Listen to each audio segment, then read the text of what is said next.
2 taon nang nakalipas mula nang simulang itayo ang pumping station na ito sa Matalahib Creek, Talayan, Quezon City. Pero hindi pa rin ito tapos at hindi pa rin mapakinabangan. Imbes na maibsan ang pagbaha sa mga kalapit na barangay, daing ng mga residente, tila pinalala pa raw nito ang problema. Talagang pag nagbaha malalim talaga, lagpas sa tao. Dati, matagal bago dumating ang tubig sa kalsada. At saka hindi inaabot yung silong namin. Ngayon, Diyos ko po, wala pang 5 minutes nasa bahay na namin. Itong bagyo, umabot ng almost 3rd floor namin. Ayon sa Quezon City LGU, hindi dumaan sa tamang proseso ang pagpapatayo sa pumping station.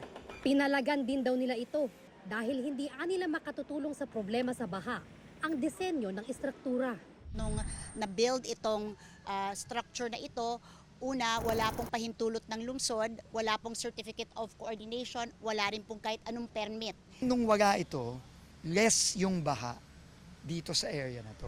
Nung tinayo to at hindi tinapos, lumaga yung baha.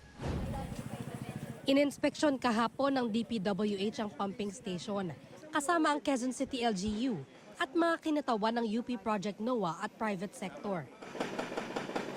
Sinisimulan na ang mga hakbang para maayos ang pumping station, gaya ng pag-iba sa mga nakaharang na estruktura at dredging sa San Juan River. Ang mangyayari po dito kapag tinanggal natin yan, mabubuksan yung Matalahib Creek at mapupunta yung tubig sa San Juan River para hindi masyadong nagbabaha doon sa Talayan. Maglalagay din ng mobile pumps at retention basin sa mga piling lugar. Pero sabi ni DPWH Secretary Vince Dizon, baka sa susunod na taon pa ito maging fully operational. Yung pumping station, wala tong pondo ngayon. No? Kaya hindi matapos-tapos. No? So, we will have to fund this for 2027 para by the end of 2027 or before the rainy season, hopefully, operational siya. Isang Matalahib Creek Pumping Station sa mga maanumalyang flood control project na isinumite ng DPWH at ICI sa Office of the Ombudsman.